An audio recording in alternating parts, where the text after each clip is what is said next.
Hello, আসসালামু আলাইকুম। আজকে আমরা শিখব কিভাবে আমরা যে কোনো একটা ডাটা সেটকে সিলেক্ট আর নেভিগেশনের কাজগুলো করতে পারি, সিলেকশন আর নেভিগেশনের কাজ। সো ধরেন এই যে আমাদের জন্য একটা ডাটা সেট দেওয়া আছে, এই ডাটা সেট নিয়ে আমরা সচরাচর এখানে জায়গাটা আমি কীভাবে সিলেক্ট করতে পারি, আমার ডিফারেন্ট কয়েকটা রো একসাথে কীভাবে সিলেক্ট করতে পারি, কয়েকটা কলাম একসাথে কীভাবে সিলেক্ট করতে পারি, বা এটাটার কোথায় কি আছে সেই বিষয়গুলো নিয়ে আজকে আমরা মূলত শিখবো। তাহলে এই পুরোটা ডাটা সেট, এখন এই ডাটা সেটটা দেখেন অনেক বড়, কিন্তু নিচেও অনেক কিছু আছে। সে নিচে আমি কিভাবে যাব? এই যে সাইডের যে আমার স্লাইড বার আছে, স্লাইড বার ধরে আমি এভাবে নিচে যেতে পারি আমার যেখানে প্রয়োজন, অথবা মাউসের হুইল থেকেও যাওয়া যায়। আর যেমন এটার কিন্তু ডানেও আরও অনেক কিছু রয়েছে, আমি সেটার জন্য কীভাবে যেতে পারি, যে নিচে যে স্লাইড বার আছে সেটা দিয়ে আমি ডানের ডাটাগুলো দেখতে পারি। সো এভাবে আমরা পর নিচের বিষয়গুলো দেখতে পারি। এখন কথা হচ্ছে যে আরও কিছু জিনিস আছে, যে ধরেন আমি কিছুটা নিচে যেতে চাই, সেক্ষেত্রে আমার কিবোর্ডে পেজ আপ পেজ ডাউন বলে একটা বাটন আছে। সো আমি ধরেন এখানে ডাটা সিলেক্ট করে যদি পেজ ডাউনে প্রেস করি, এই যে নির্দিষ্ট একটা গ্যাপ পর্যন্ত সে আমাকে এভাবে নিয়ে যাবে। আবার পেজ আপ দিলে সেভাবে ধীরে ধীরে আমাকে আপে নিয়ে যাবে। এখন ধরেন আপনি খুব ডাটার একটা মাঝখান বরাবর কোথাও আছেন, এখান থেকে আপনি যদি একবারে আবার আপনার ডাটার একদম টপে যেতে চান, তখন আপনি কী করবেন? এই এত কষ্ট না করে আপনি কিবোর্ডের control plus home button press করেন, নাকি একদম ডাটার একদম টপে সেন্টারে নিয়ে আসবে। সো এভাবে আমরা ডাটাটা নেভিগেট করে ডানে বামে বা উপর থেকে নিচ পর্যন্ত যেতে পারি। এখন কথা হচ্ছে যে ডাটার এই ওয়ার্কশিট কি একটাই এখানে না, এই দেখেন নিচে এখানে আরও ওয়ার্কশিট থাকতে পারে। তো এটা বেসিক্যালি একটা ডাটা সেট। তো এখানে আরও কিছু থাকতে পারে, যেমন কি এখানে অর্ডার রিলেটেড যা এই শিটটাই রাখা আছে। এখন এরপরে যা বিক্রি হয়েছে সেটা পরেরটাই রাখা আছে, এটা কিন্তু আগের শিট না, এটা ক্লিয়ারলি একটা নিউ শিট। এখানে সেলস ডাটাগুলো রাখা আছে, দেন অ্যাকাউন্ট ম্যানেজারদের সম্পর্কে ডাটা এখানে আছে। সেভাবে চাইলে আমি আরও নিতে পারি, যে নতুন কিছু নিয়ে আমি সেখানে অন্য কিছু নাম দিতে পারি।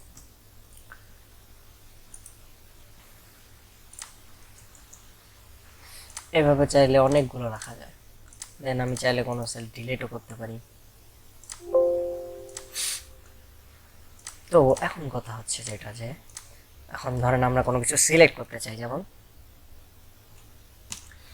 আমাদের কি আছে, যে অ্যাড্রেসের এই পুরা যেই কলামটা আছে, যদি পুরো কলামটা আমি সিলেক্ট করতে চাই, তাহলে কি করবো? আমি যদি এইভাবে যদি ওয়ান বাই ওয়ান প্রেস করে সিলেক্ট করতে চাই, নিচ পর্যন্ত যাইতে আমার অনেক টাইম লাগবে। আমি এভাবে না গিয়ে ইজিলি কিভাবে করতে পারি, যেহেতু আমার অফিসিয়াল কোনো ডাটা দেওয়া হলে এরকম বড় পরিমাণেরই ডাটা হবে, অফিসিয়াল ডাটাকে আমি কাজ করতে চাইলে কি চাইবো, এই যে এটা কোন কলাম, কলাম ডিতে প্রেস করি, পুরোটা সিলেক্ট হয়ে গেছে, কোনো একটা ডাটাও বাকি নেই।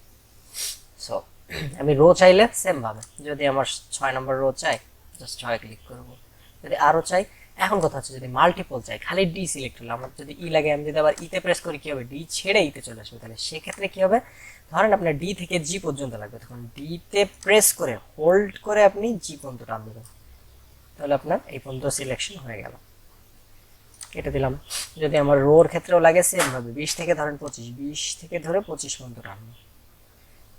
এভাবে আমি ইজিলি সিলেক্ট করতে পারি। এখন ধরেন আমার এভাবেও লাগবে না, ভিতর থেকে লাগবে, এবং জাস্ট এখান থেকে 5টা লাগবে, সেখানে আমি এভাবে প্রেস করব, দেন নিচে টান দিব, দিয়ে যেখান পর্যন্ত ছাড়বো সে পর্যন্ত আমার সিলেক্ট হয়ে যাবে অটো। Selection process. এখন ধরেন আগে যেভাবে আপনি করতেছিলেন, যে এখান থেকে এই পর্যন্ত সিলেক্ট করতেছেন, কিন্তু এভাবে না, আপনার লাগবে ডিই, আবার এখান থেকে আই লাগবে। সেক্ষেত্রে আপনি কি করবেন? ধরেন আপনি তাহলে ডিই আপনার সিলেকশন হয়ে গেল, বা আপনি কন্ট্রোল প্রেস করে ছেড়ে দিলেন, আপনি ওখানে ছেড়ে দিলেন, দিলে কন্ট্রোল প্রেস করে আবার আইতে ক্লিক করলেন, তাহলে কি হলো? ওটাও থাকলো, এটাও হলো। আবার যদি আমার কিছু চাই, কন্ট্রোল প্রেস করে আমি আবার এতে ক্লিক করলাম। সো এভাবে আমি অন্য আরও অনেক কিছু সিলেক্ট করতে পারি। ডিসিলেক্ট করার জন্য চাইলে আমি এই যে অন্য কোথাও অ্যাক্টিভ সেলে নিয়ে চলে আসলে ওটা ডিসিলেক্ট হয়ে গেল। এখন ধরেন আমার এই পুরো ডাটা সেটকে আমার সিলেক্ট করা লাগবে, তাহলে কি আমি এত কষ্ট করে চারিদিকে যাব না? এই যে একটা অ্যারো বাটন আছে একদম উপরে, অ্যারো বাটনে একটা প্রেস করলে আমার পুরো ডাটাটা সিলেক্ট, কোনো একটা ডাটাও মিস নাই। আর একটা অপশন কি থাকতে পারে আমার, আমি যে কোনো একটা অ্যাক্টিভ সেলে ক্লিক করে যদি কিবোর্ডের কন্ট্রোল এ প্রেস করি, আমার পুরো ডাটাই সিলেক্ট হয়ে যাবে। হয় আমি কন্ট্রোল এ প্রেস করতে পারি, অথবা বামের উপরের এই যে বারটা আছে, এইবারে একটা প্রেস, আমার পুরো সব কিছু সিলেক্ট। আর এই যে সাদাটা রয়েছে, আপনি কি ভাবতেছেন যে এটাকে বাদে করছে? যে না, অ্যাক্টিভ সেল যেটা রাখে সেইটারে ও সাদা দেখায়, বাকি সব কিছুকে সে সিলেকশনে রাখে, কিন্তু এটাও ওর ভিতরে ইনক্লুডেডই আছে। সো গেল সিলেকশনের ক্ষেত্রে। এখন এই সিলেকশনের ক্ষেত্রে আরো কিছু জিনিস আছে। ধরেন আপনি যখন এভাবে টেনে সিলেক্ট করতে যাচ্ছেন, তখন যে আইকনটা আসতেছে, এই যে সাদা তীরের মতো যেটা দেখছেন যে একটু মোটা সাদা তীর, এটা দিয়ে আপনি সিলেকশন টুল, এটা দিয়ে কিন্তু সিলেক্ট হচ্ছে। কিন্তু ধরেন আপনি ওটাই যখন একটু নিচে আসবেন, এই এবার কিন্তু সাদা আসেনি, এবার তীরের চিহ্ন কেমন কালো এবং চারিপাশে কর্নার তীর দেওয়া আছে। তাহলে এটা কি হবে, এটা যদি আমি টান দিই সিলেক্ট হবে না, এটা ওই ডাটাটাকে নিয়ে চলে আসবে। এখন হুট করে যদি আমার ডাটাটা সরে যায়, আমি এখন আবার এটা পুট করবো কিভাবে, এটা নেবার পাওয়ার কিছু নেই, সবকিছুই দেখানো সম্ভব। কি এই যে আপনি আন্ডু বাটনে প্রেস করেন জায়গা চলে আসবে, অথবা কিবোর্ডের কন্ট্রোল প্লাস জেড। তাহলে আপনি কি বুঝলেন যে যে মোটা সাদা যেটা এটা সিলেকশন টুল, কিন্তু যেটা একটু কালো তীর আলা এটা হচ্ছে সরানোর ক্ষেত্রে লাগে। আরো একটি তীর আছে, সেটা কি যখন কোনার দিকে আসে তখন দেখেন এটা কিন্তু তীর দেওয়া নেই, কিন্তু কালো, পুরোপুরি কালো, কিন্তু চারিদিকে মার্কার তীর দেওয়া নেই। তাহলে এটা দিয়ে প্রেস করলে কি হবে, এটা হচ্ছে কপি অপশন। দেখেন পুরোটাই সেম ডাটা হয়ে গেল, সব 24,271 হয়ে গেল।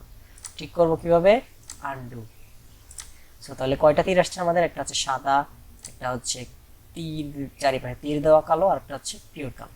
পিওর কালো ইজ ফর কফি, চারিপাশে তীর দেওয়াটার ক্ষেত্রে আপনার ব্যবহৃত হবে পুরো ডাটাটা সরায় আনার ক্ষেত্রে, আর সাদা যেটা সেটা দিয়ে আপনি সিলেক্ট করতে পারবেন।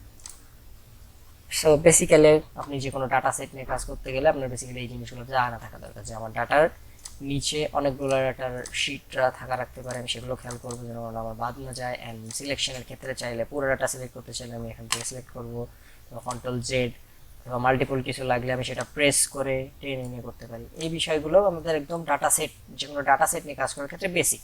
তাহলে আপনার অর্গানাইজেশনে ধরেন আপনাকে কারো বেতন স্যালারি সম্পর্কিত এরকম ডাটা সেট দিল, সাথে ম্যানেজারদের বা সবার বেতনের সবার ঠিকানা সম্পর্কে আলাদা আলাদা এভাবে শিট থাকতে পারে। তখন আপনি কাজ করার ক্ষেত্রে এভাবেই সিলেকশন বা আপনার যা দরকার চার্ট তৈরি করার ক্ষেত্রে সেভাবে সিলেক্ট করে আপনি কাজ করতে পারবেন। ওকে, সেটা ছিল আপনাদের বেসিকের সেকেন্ড এপিসোড। ধন্যবাদ।